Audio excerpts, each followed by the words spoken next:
We all love the proving ground, and it's a good way to test many things. But we can also test by using hardware-in-the-loop systems, and we've learned that for some cases that's better because you don't destroy things. Today, we use software-in-the-loop testing.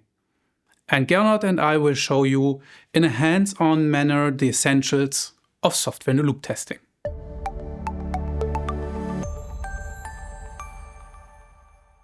Why would we do software-in-the-loop? And the motivation, I think, is pretty obvious. It's always money. As you can see, the further left you get in the testing department, the cheaper test becomes, the cheaper fixing stuff comes. And you have different subjects under test. You can do tests of virtual systems under test, or of virtual ECUs, or of real ECUs. And for all of those, you have typically different test goals that you can cover, so you can get the best quality out of each software development stage. So when we talk about software in the loop, what do we need? We need a system under test, and that can be an algorithm, that can be a virtual ECU. And this is a puzzle piece of a larger puzzle, because you also need to replace all the remaining parts like models for the REST bus, for the environment, for the plant. You need an integration system, you need a validation solution. With our solution, it typically looks like this. You have VEOS as the central integration platform. You build virtual ECUs, you have plant and environment models from ASM, and you build REST bus models to feed the simulated real buses. You can connect this system to testing and experimenting software. And Gernot, I think you have prepared something that shows exactly this setup. So you would like to see a scenario where we have multiple ECUs and a plant model as a system under test. Yeah, this is what we are taking a look at now. So here we see a setup where an engine ECU is communicating with our cluster ECU, which is also the central gateway. Then it's handing over communication to the body can, and then finally here for the doors we have a LIN communication cluster, and these ECUs are talking to each other. So what can we do? Well, of course we can start the engine, and then also start to go forward. I'll leave that for a moment. So we can open the door and then see in the dashboard how the door opens. And as well on the other side, we can open the door, close the door. And then we're ready to go. And when we now start the vehicle, we can say, okay, we want to have a target speed.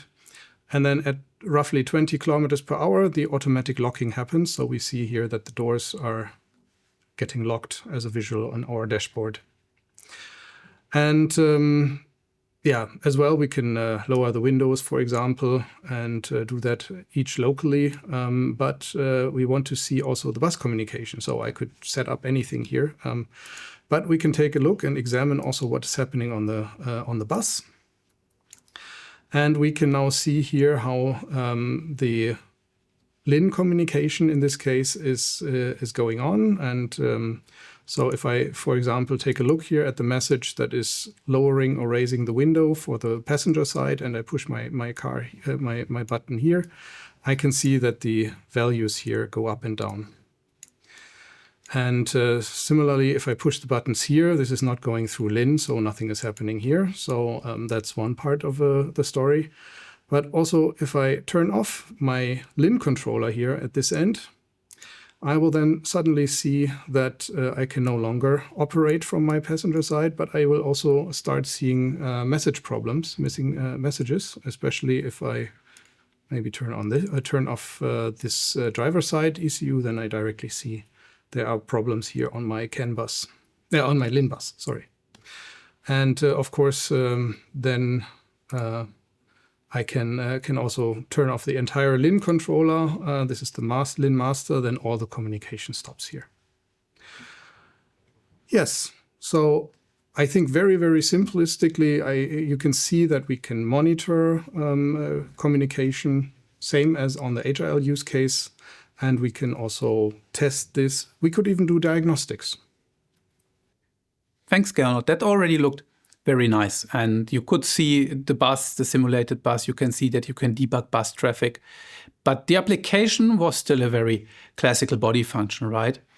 And today also ADAS functions are a big topic. And there you have this typical sense, plan, act pipeline. And to do that, you of course need way more simulation ecosystem parts, because you have on the right-hand side, you have on one hand the vehicle model. So you need to model all the properties of the vehicle. So whatever steering actuation you do does the right things. And this is of course influenced by the environment, by the scenario, that it contains the driver behavior, that contains the general traffic of other people, that contains the environment like the weather and so on and so forth. And they influence each other. And between the vehicle that does the actual driving and the scenario, we have, of course, the perception stack that's built up of a whole range of sensors. And those also need to be simulated, of course. And we have solutions for that. And Gernot, you also have prepared a demo on Aurelion, our sensor simulation tool, right? Yes, Felix. What we see here is Aurelion, our tool for sensor simulation, and we can select different vehicles here by default. Of course, you can import your own vehicles as well. And for example, we have this dSPACE vehicle, and with this vehicle, we can then also take sensors and insert the sensors into our vehicle, and then also change the placing on the vehicle itself. So we have a radar sensor here and a LiDAR sensor here. And of course, they can be parameterized, and custom features from specific vendors can also be implemented here.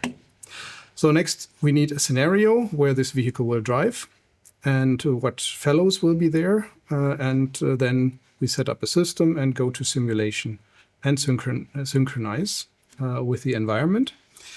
Also in Model Desk, we can set up the actual behavior of fellow vehicles. We can configure certain road behaviors, also how this ego vehicle will behave. And we can start the simulation, the ASM model here in the background. And then on the Aurelion itself, we can watch the observer here, where we see what is happening in the simulation.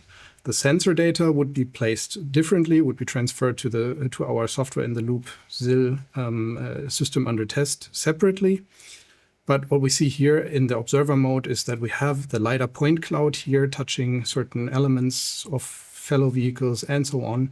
And the yellow parts here are reflections from the radar system. There are also multipath reflections in part. That's why we sometimes see something coming from differently. And this is only the strongest reflections that we see here. So with this, we can test in a physical-like environment and have physics-based sensor models. And the sensor processing can then be handled in special models that are provided by the suppliers of the sensors as well. Thanks, Gernot. That was a really nice demo. If I want to try this now, what can I do? Well, contact us and ask for a virtual machine. We prepare virtual machines for you with demo systems ready to use, a starter kit for SIL. That's great to hear. So thank you very much for joining us. I hope you found this interesting, and contact us to get access to our starter kits. dSPACE, your partner in simulation and validation.